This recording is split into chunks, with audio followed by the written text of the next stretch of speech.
सबसे पहला basic theme है कि एरर क्या है। जब आप किसी भी फिजिकल क्वांटिटी को मेजर करते हैं, तो उसके एक्चुअल वैल्यू से जो रीडिंग आता है उसमें जो डिफरेंस है, उसमें जो अनसर्टेनिटी है। सर क्या बोल रहे हैं लॉजिक? मान लीजिए जैसे मेरे हाथ में एक चॉकपीस है, हम किसी को पकड़ा दिए, हम बोले बता भाई इसका मास कितना है, वो बोला सर 80 ग्राम। फिर बगल वाले को पकड़ा है, वो बोला सर 82 ग्राम। तीसरे को पकड़ा है, वो बोला 83 ग्राम। कोई और है 78 ग्राम।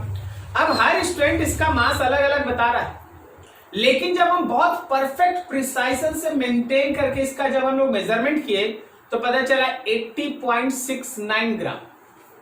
तो अब 80.69 is the accurate value, actual value. तो 80 भी इससे डिविएट किया, 78 भी इससे अलग था, 81 भी अलग था और 83 भी अलग था। तो जो अनसर्टेनिटी है हर मेजरमेंट में उसको एरर कहते हैं। तो error is nothing else but simply uncertainty in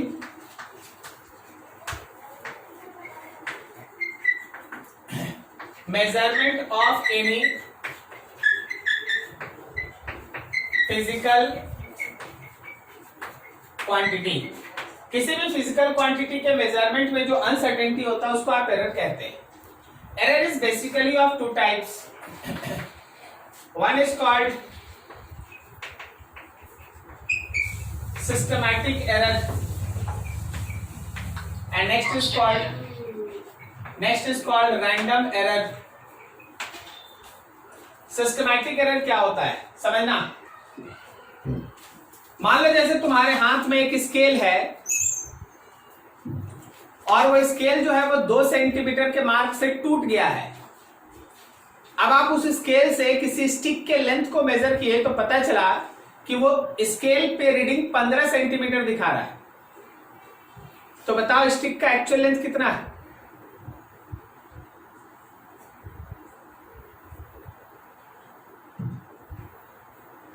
अगर स्केल पे 15 सेंटीमीटर का मार्क स्टिक का लेंथ दिखा रहा है तो स्टिक का एक्चुअल लेंथ कितना है? 13 सेंटीमीटर, क्योंकि 2 सेंटीमीटर तो टूटा हुआ है। yes, sir। अच्छा, अगर वो स्टिक 17 सेंटीमीटर का मार्क दिखा रहा तो उसका एक्चुअल लेंथ कितना है? 15। मतलब हर बार आप क्या कर रहे हैं, जो भी रीडिंग है उसमें से -2 कर रहे हैं, सही है ना? मतलब आपका जो भी रीडिंग होगा एक्चुअल वैल्यू उसमें से -2 आएगा, केवल -2 ही होगा हर बार। 18 आएगा तो 16 आंसर होगा, अगर मान लो 14 होगा तो आपका 12 आंसर होगा, अगर 10 होगा तो आपका आंसर 8 होगा। मतलब इस बार जो आपका मेजरिंग इंस्ट्रूमेंट है, उस मेजरिंग इंस्ट्रूमेंट में एरर होने की वजह से आपका एक्चुअल वैल्यू ऑब्जर्व वैल्यू -2 है। क्या सही है? yes, ठीक है। That type of error which is either always negative, जैसा कि अभी हम लोग बात किए, और ऑलवेज पॉजिटिव, या तो हमेशा माइनस हो या हमेशा ही प्लस हो, वैसे पर्टिकुलर एरर को आप सिस्टमैटिक एरर कहते हैं। Systematic error is error which is either always positive or always negative। For example, instrumental error।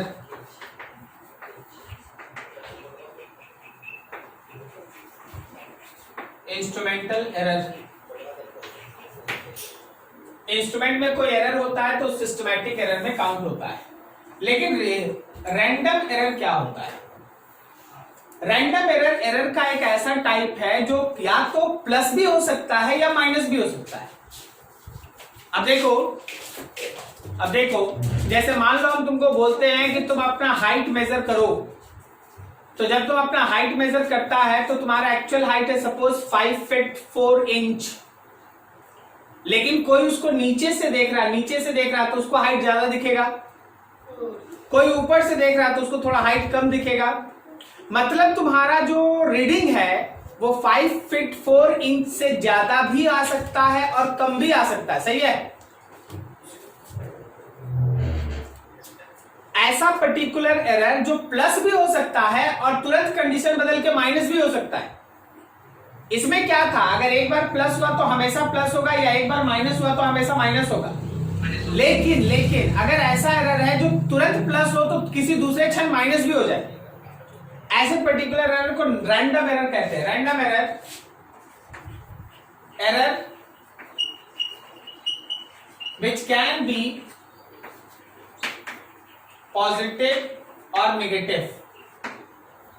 For example, जैसे बेस्ट एग्जाम्पल है ह्यूमन एरर। कोई एक्सपेरिमेंटर है, थोड़ा केयरलेस है, तो वो किसी रीडिंग को जो एक्चुअल 27.75 है उसको वो रैंडमली 27.8 लिख दिया, या 27.75 है तो उसको 27.7 लिख दिया। तो ये दोनों एरर है। एक्चुअल वैल्यू 27.75 लेकिन लिख दिया 27.8, तो ज्यादा लिख दिया, और 27.75 है और उसको रैंडमली लिख दिया 27.7, तो कम लिख दिया।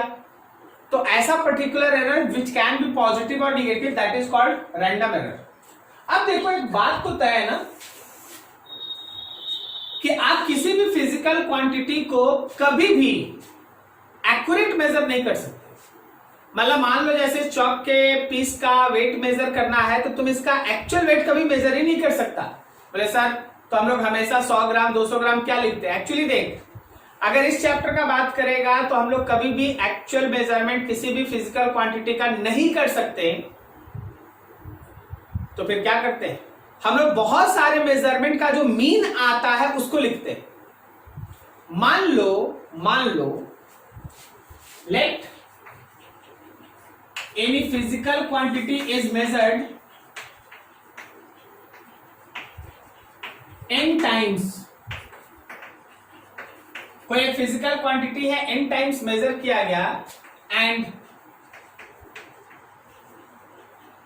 रीडिंग्स आर, जो रीडिंग है y1 है, y2 है, ऐसे ऐसे ऐसे आगे करके yn तक है।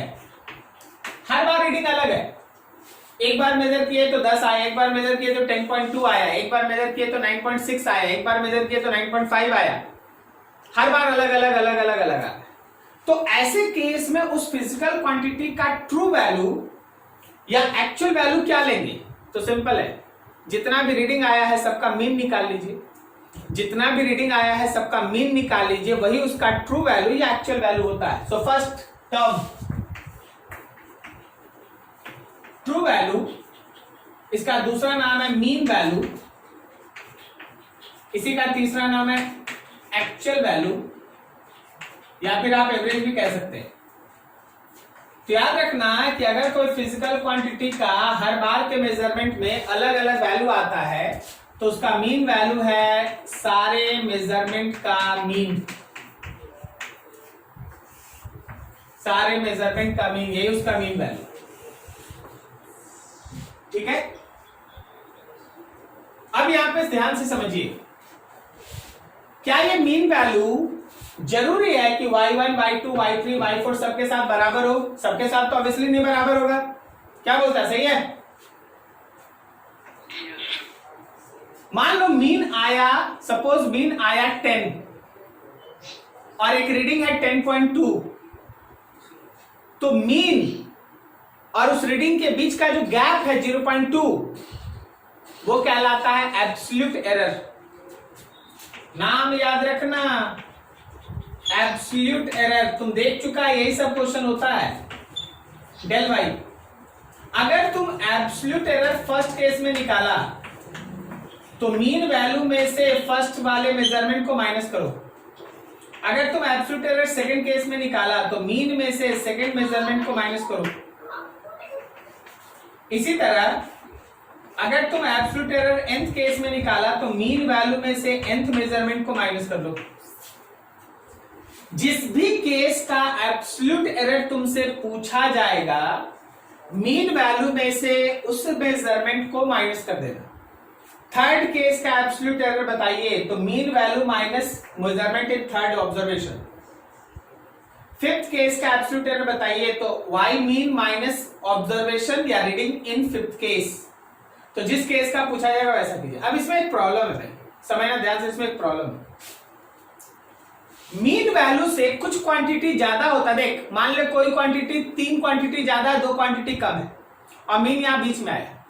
तो जब मीन में से इसको माइनस कीजिएगा तो वैल्यू नेगेटिव आएगा, और जब मीन में से इसको माइनस कीजिएगा तो पॉजिटिव आएगा, और अगर मीन के बराबर वैल्यू है और माइनस कर दीजिएगा तो 0 आएगा ना। तो मतलब याद रखना ना कि ये जो हम लोगों के पास एब्सोल्यूट एरर है,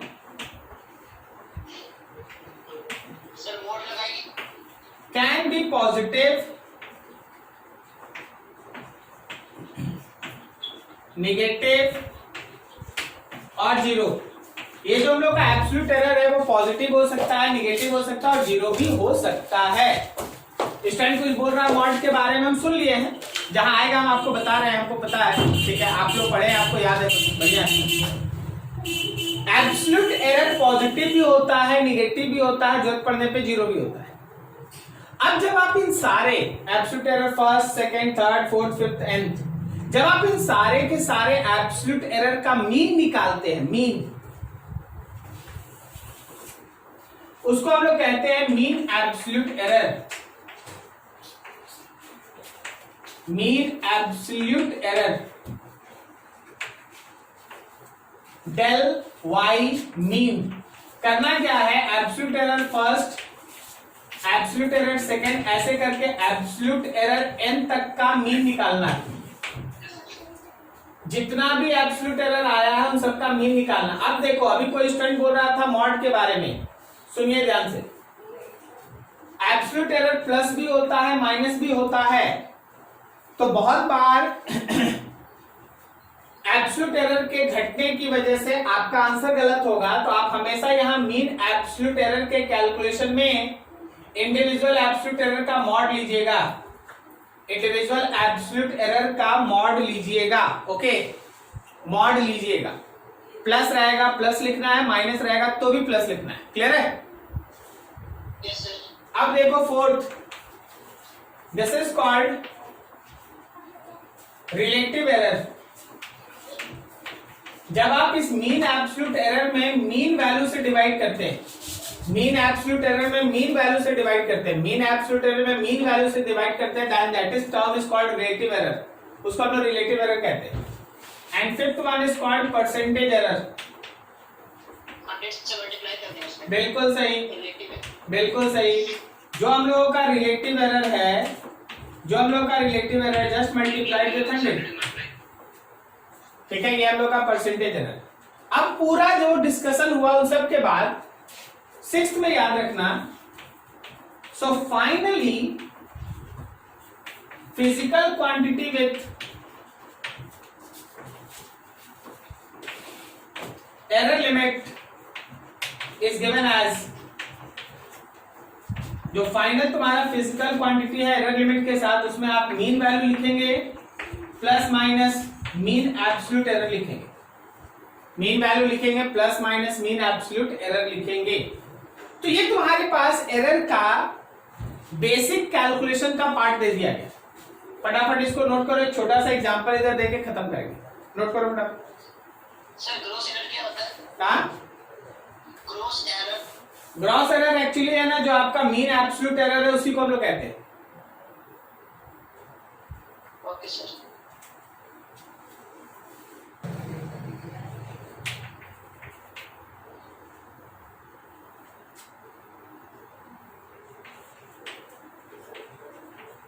Density of any glass is measured in 5 experiments.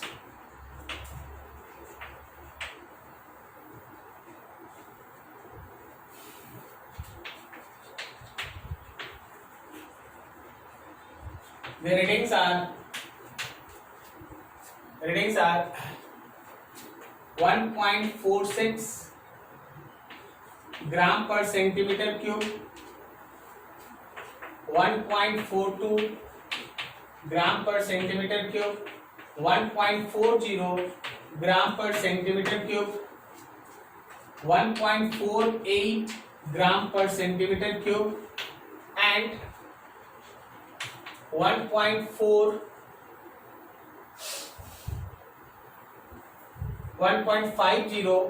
ग्राम पर centimetre cube. Then find first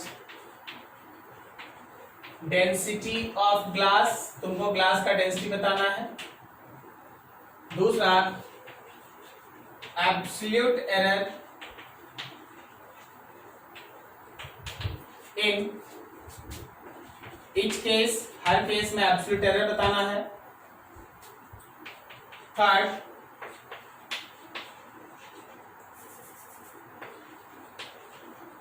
mean absolute error, mean absolute error बताओ. उसके बाद फिर रिलेटिव एरर. चलो जी बनाना स्टार्ट करो, तुम लोग को बनाना है. फिफ्थ है परसेंटेज एरर.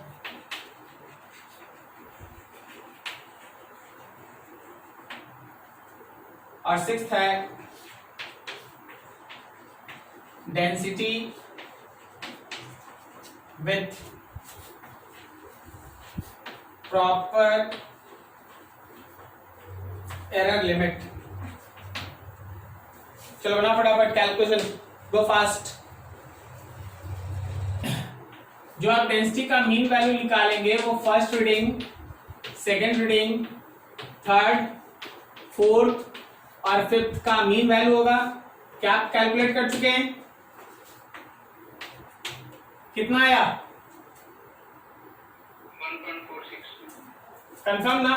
1.452 हाँ 1.452 1.45 1.45 आया. 1.452 आ रहा है. 1.452 ग्राम पर सेंटीमीटर क्यूब. चलो 1.4. अब जब आप हर केस में एब्सोल्यूट एरर निकालेंगे तो एब्सोल्यूट एरर फर्स्ट केस में निकालेंगे तो 1.452 माइनस फर्स्ट का रीडिंग है 1.46. इसी तरह आप एब्सोल्यूट एरर सेकंड केस में निकालेगा तो 1.452 माइनस सेकंड केस का रीडिंग 1.42. इसी तरह आप थर्ड केस में एब्सोल्यूट एरर निकालेंगे तो 1.452 माइनस 1.40. थर्ड केस के बाद फोर्थ केस में निकालेंगे तो 1.452 माइनस 1.48. और फिफ्थ केस. चलो जी सबका डाटा बताना हमको.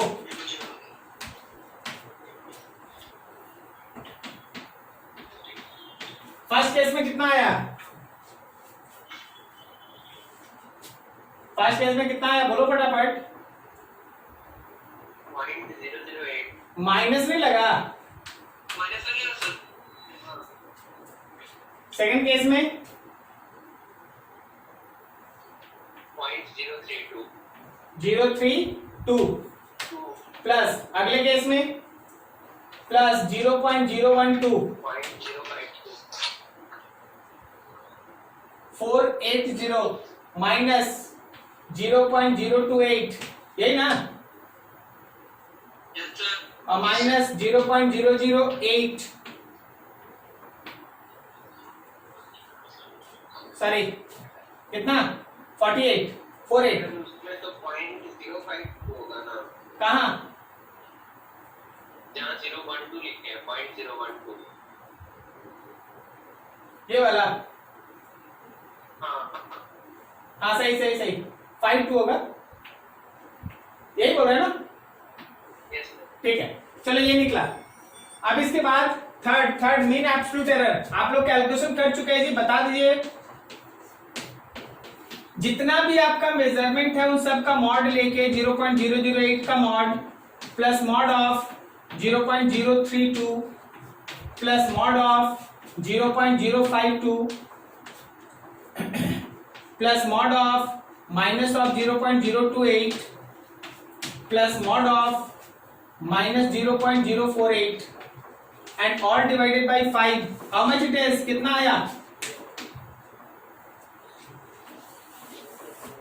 अरे बोलो बोलो फटाफट.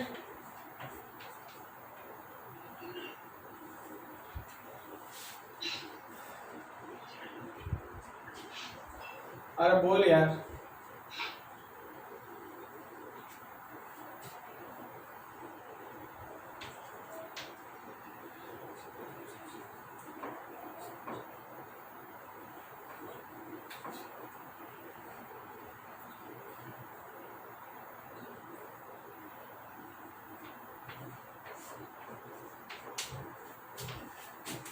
तुम लोग कैलकुलेशन भी हम ही से करवाएगा, अब मेरा काम थोड़ी ना.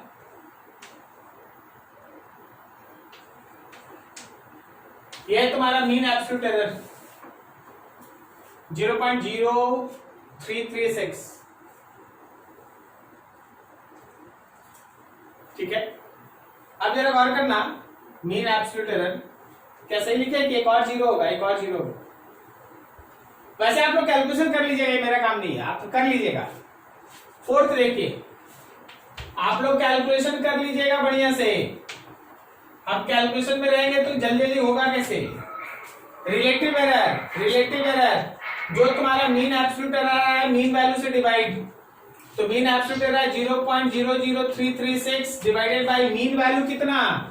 1.452. 1.452 percentage just multiplied with 100. 0.00336 1.452 multiplied with 100 and final your answer should be written in this way कि जब आप इसका फाइनल मीन वैल्यू आंसर लिखते हैं, देखो वहां जगह नहीं, यहां लिख देते हैं. तो डेंसिटी आया 1.452. इसमें प्लस माइनस करके जो mean density, mean absolute error in density आया वो लिखना है. ठीक है, mean absolute error in density, ये डेंसिटी वाला वैल्यू, इसको लिखना है. ठीक है, लाइक दैट. नोट करो फटाफट, कैलकुलेशन देख लेना.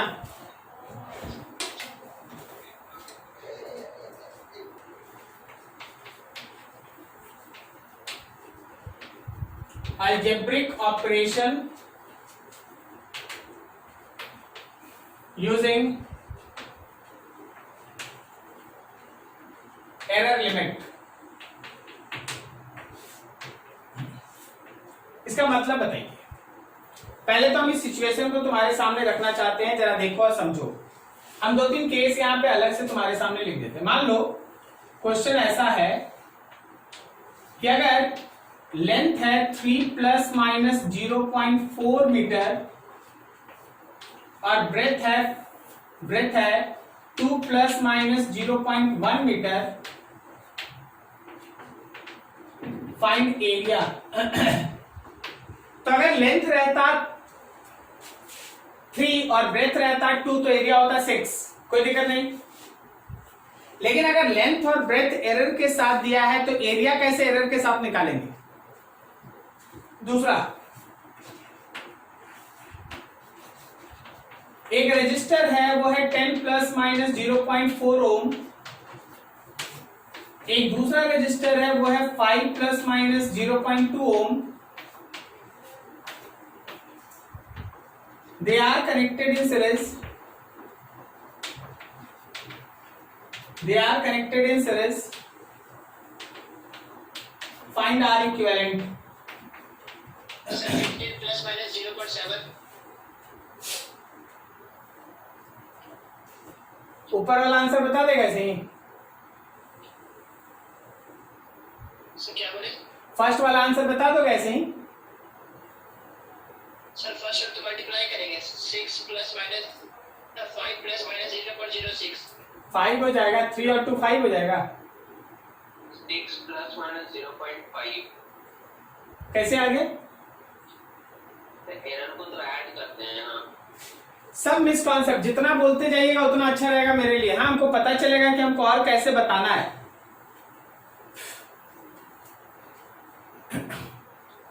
चलो देखो, अच्छा किया बोल दिया, ऐसे ही बोलते रहना। सबसे पहला अलजेब्रिक ऑपरेशन है एडिशन।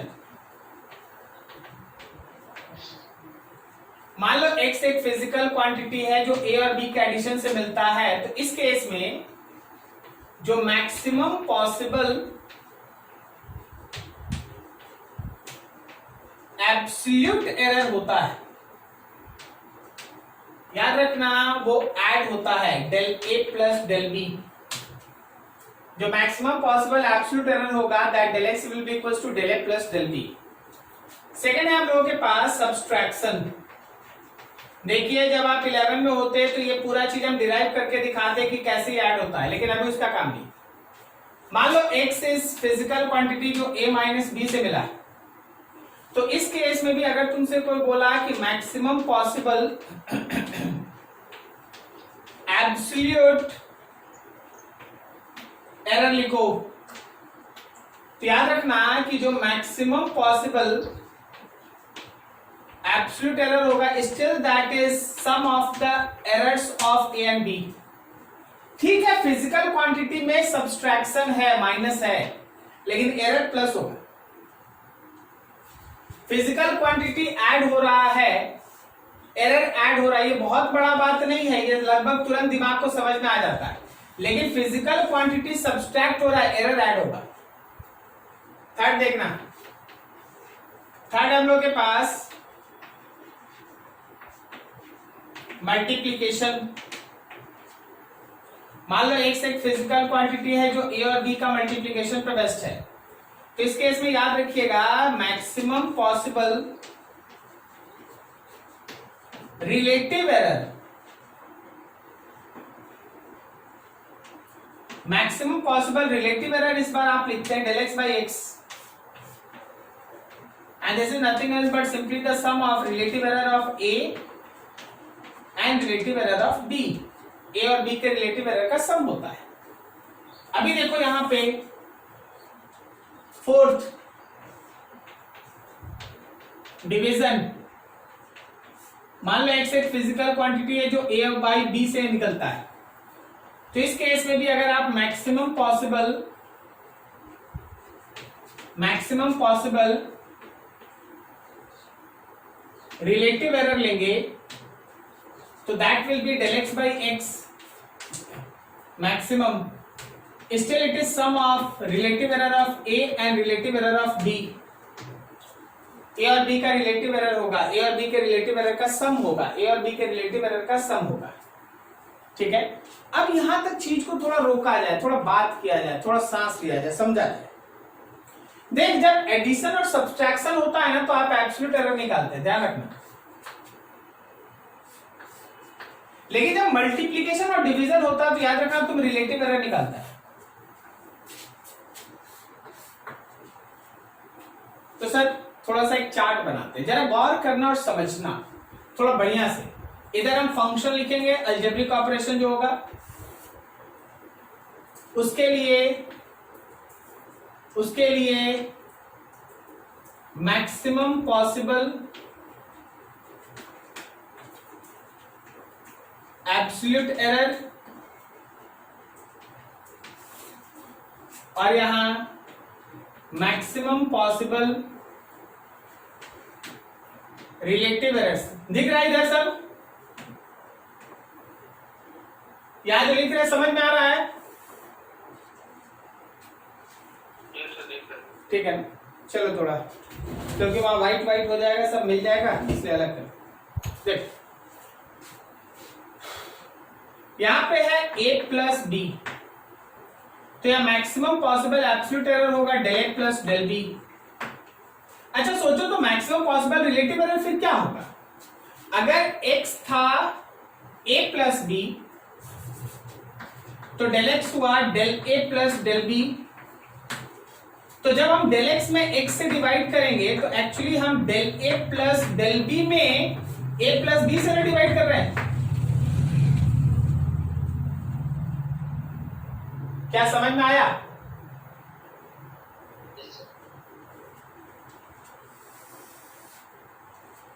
मान लो x है a माइनस बी, तो मैक्सिमम पॉसिबल एब्सोल्यूट एरर में del A plus del B होगा, लेकिन रिलेटिव एरर में डेल एक्स में एक्स से डिवाइड करेंगे तो एरर में तो ऊपर del A plus del B होगा, लेकिन नीचे तो ए माइनस बी ना होगा। क्या बोलता है, समझ में आ रहा है? Yes sir. मान ले x है a डॉट बी, तो एब्सोल्यूट नहीं, पहले रिलेटिव, तो डेल एक्स बाई एक्स होगा del A by A plus del B by B. लेकिन जब हम इसी का डेल एक्स लिखेंगे तो x से ले जाके इसमें मल्टीप्लाई करेंगे, मतलब del A by A plus del B by B में मल्टीप्लाई करेंगे x से। Yes sir. x मतलब a इंटू बी से multiply, okay. Yes sir. Similarly अगर x है a बाई बी, तो पहले हम इसका मैक्सिमम पॉसिबल रिलेटिव एरर लिखेंगे del a by A plus del B by B, और अगर उसका एब्सोल्यूट एरर लिखना पड़ा, तो del A by A plus del B by B में मल्टीप्लाई करेंगे x से, x जाके तो मल्टीप्लाई। क्या बोलता है, समझ में आया? Yes sir. अब चल तुम्हारा दूसरा क्वेश्चन बनाते हैं। दूसरा क्वेश्चन में आसान है, यही जगह छोटा सा बन जाएगा, फिर उसके बाद बहुत सारा क्वेश्चन बनाएंगे। अब बिकॉज हम लोग को सीरीज कॉम्बिनेशन में आर इक्विवेलेंट निकालना था, तो हम लोगों को आर इक्विवेलेंट का वैल्यू हो गया R1 प्लस R2, सही है ना? Yes sir. बिना एरर के आंसर 15 ओम, बिना एरर के आंसर 15 ओम। Yes sir.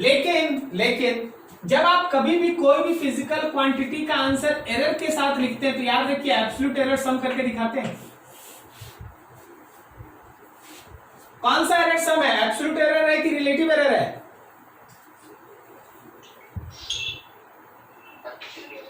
सुनाई नहीं दिया, कस के बोलो सब कोई। एब्सोल्यूट एरर है कि रिलेटिव एरर है? Absolute error. तो अब हम क्या लिखेंगे, del R equivalent is, because it is addition, so del R1 plus del R2। तो आप लोग बता दिए 4 और 2 6, 0.6।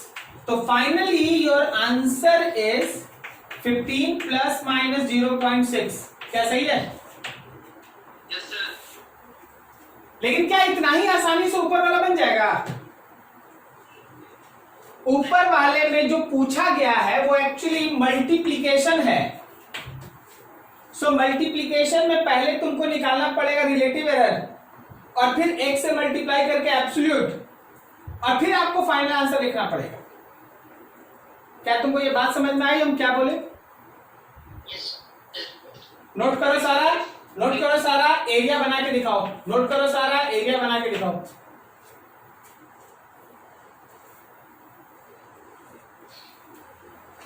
तो देखिए आप सबसे पहले क्या किए ना, सबसे पहले आप इस एरिया को फाइंड किए लेंथ इंटू ब्रेथ करके, तो 3 इंटू 2 दैट इज 6।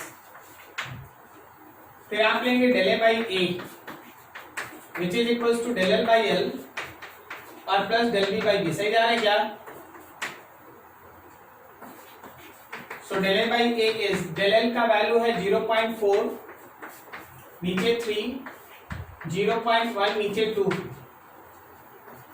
नीचे है 6, तो ये हो गया 0.8 और ये 0.3, so it is 1.1 divided by 6। ये हम लोग का डेल ए बाई ए है। तो जब हम यहां से डेल ए निकालेंगे तो ए से आप 1.1 बाई 6 को मल्टीप्लाई करें।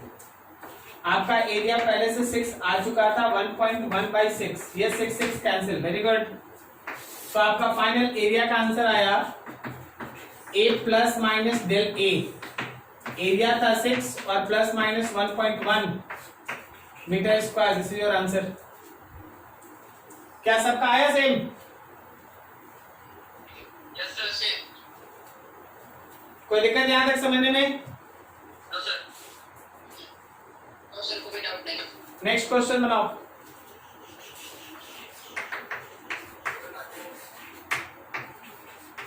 If mass is 6 plus minus 0.4 kg,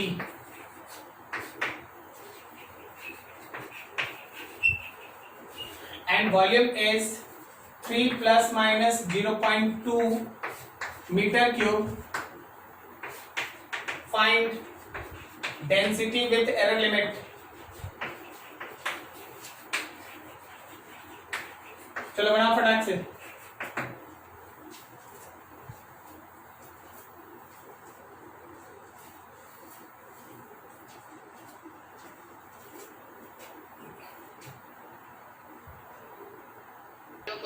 kilogram पर मीटर क्यूब। चलो चेक कर लेते हैं, क्रॉस चेक कर लेते हैं। आई होप सो सही होगा, गलत नहीं होना चाहिए। Density is equals to mass by volume, so without error 6/3 is equals to 2 kg per meter cube. Okay, but del rho by rho is del m by m plus del v by v. So del m by 0.4 by 6 and plus 0.2 by 3. So नीचे 6 as a LCM, 0.4 and 0.4. So it is 0.8 by 6. So del rho is equals to rho times of 0.8 by 6. Rho का value कितना निकाले थे जब लोग? 2. 2 times of 0.8 by 6. So it is 0.8 by 3. 0.8 by 3 is approximately 0.266. सही है? So finally your density is 2 plus minus 0.266 and the unit is kg per meter cube. क्या सही है?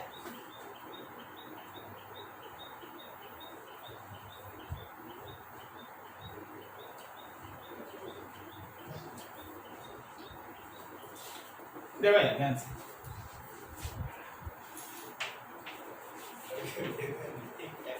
मान लो एक फिजिकल क्वांटिटी है जो x पे पावर a, y पे पावर b और z पे पावर c पे डिपेंड करता है। ऐसे लिखे या फिर लिख दे x पे पावर a, y पे पावर b और z पे पावर माइनस c, दोनों एक ही बात है। तो इस तरह का कोई भी सिचुएशन रहेगा, देन रिमेंबर दैट कि del p by p is a times of del x by x plus b times of del y by y. अब चाहे ये पावर माइनस हो या प्लस हो, फर्क नहीं पड़ता, यहां प्लस ही होगा del z by z। कभी भी अगर इस तरह का कोई इक्वेशन रहे जिसमें function as a multiplication form में दिया है, तो हमेशा याद रखना है कि पावर को आगे लाके आप रिलेटिव एरर में मल्टीप्लाई कर देते हैं, पावर को आगे लाके रिलेटिव एरर में मल्टीप्लाई कर देते हैं। अब चाहे वो पावर माइनस है या प्लस, हमेशा प्लस होगा। माइनस है या प्लस, हमेशा क्या होगा? प्लस ही होगा। दोनों तरफ 100 से मल्टीप्लाई करो, into 100, a times of del x by x into 100 plus b times of del y by y into 100 plus c times of del z by z into 100।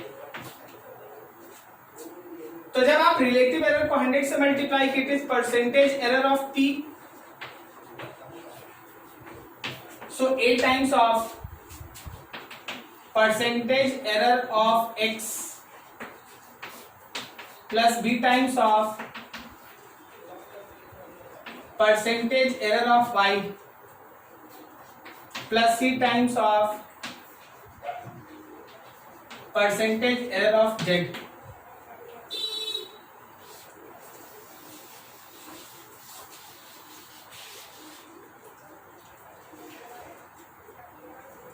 ठीक है, ऐसा चीज इसका बहुत बड़ा एप्लीकेशन है। जैसे मान लो हम तुमसे एक छोटा सा क्वेश्चन रखते हैं एग्जांपल के तौर पे समझना। वॉल्यूम ऑफ सिलेंडर, फॉर्मूला बोलो।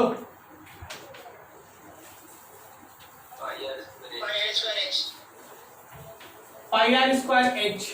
अब अगर हम तुमसे बोल दें इफ रेडियस एंड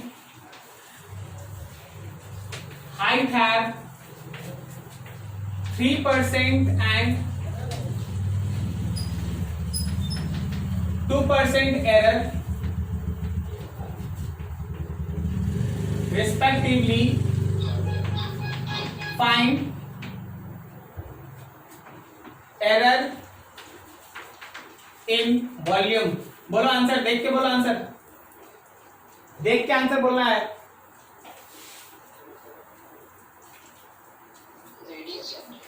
कितना कितना आंसर है 8%।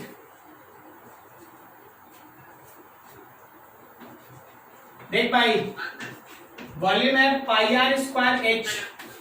एरर में कभी भी इसका रोल नहीं होता, कांस्टेंट्स का कोई रोल नहीं होता। ओके, तो अब देख भी प्रोपोर्शनल आर पे पावर 2 एच पे पावर 1, तो क्या तुम लिखेगा ऐसे del B by B is equal to twice of del R by R, 1 times of del H by H. अब इसी में परसेंटेज लगाना तो परसेंटेज लगा ले, तो 2 टाइम्स रेडियस के लिए परसेंटेज कितना था 3 और 1 टाइम्स हाइट के लिए 2, सो इट इज 8% आंसर। चलो सुन के आंसर देना, सुन के आंसर देना। कोई एक सॉलिड स्फीयर है, उसके रेडियस के मेजरमेंट में 2% का एरर है, रेडियस के मेजरमेंट में 2% का एरर है, तो उसके वॉल्यूम के मेजरमेंट में कितना % का एरर होगा?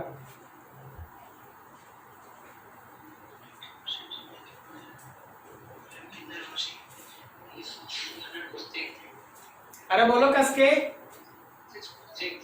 6। वॉल्यूम का फॉर्मूला बोलो। बस 4/3 और पाई का कोई रोल नहीं है। आर क्यूब देखा ना, 3 आगे आके मल्टीप्लाई हो जाएगा। Yes sir. अच्छा, उसी स्फीयर के सरफेस एरिया के मेजरमेंट में कितना error?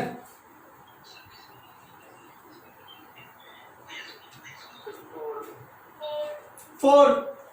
Surface area is 4 pi R square, 4 pi silent हो गया, आर स्क्वायर का 2 आगे आके मल्टीप्लाई हो गया 2 से। Okay, yes sir. तो कोई भी ऐसा क्वेश्चन रहेगा ना, just multiply with the power. अब पावर चाहे प्लस हो या माइनस, तुमको एरर में हमेशा क्या करना है? प्लस। ठीक है, नोट करो यहां तक, थोड़ा जल्दी करो। से तुम देखा है कभी कभी एरर में ये फॉर्मेट ऑफ इक्वेशन होता है, for format of equation 1/p is equals to 1/x plus minus 1/y। जैसे रजिस्टर का पैरेलल कॉम्बिनेशन याद आया? Yes sir. जैसे लेंस फॉर्मूला, जैसे मिरर फॉर्मूला, याद आ रहा है? सब इसी फॉर्मेट में है ना। तो जब भी ऐसा रहेगा फॉर एरर, याद रखना फॉर एरर क्या करना है? Del P by P square is del x by x square plus del y by y square। use that, इसको यूज करके अपना वैल्यू निकालना। ओके, अब देखिए इसमें समझिए, जैसे मान लीजिए एक क्वेश्चन है, अगर रेजिस्टेंस है 10 प्लस माइनस 0.2 ओम और दूसरा रेजिस्टेंस है 8 plus minus 0.4 ohm, find R equivalent with error limit in parallel combination. बनाएगा क्या खुद से? ट्राई करते हैं सर। चलो लग जाओ फटाफट। कितना? 40/9 प्लस माइनस 0.16। देखो सबसे पहले तो 1/r इक्विवेलेंट को तुम निकाल,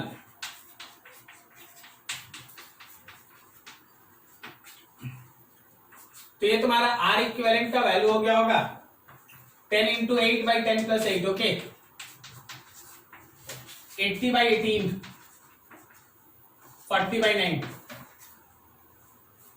अब इस इक्वेशन को यूज किए तो del R equivalent by R equivalent का square is del R1 by R1 का square and del R2 by R2 का स्क्वायर, सही है ना? Yes, sir. तो यहां से डेल आर इक्विवेलेंट इज, नीचे में हम लोग का आर इक्विवेलेंट का स्क्वायर कहने का मतलब 40/9 का square, del R1 0.2 by R1 का square 100, del R2 0.4 by R2 का square 64. You have to solve this to find that del R equivalent, ठीक है ना? And your final answer should be R equivalent plus minus del R equivalent. This is your final answer. क्या आप समझ पा रहे हैं?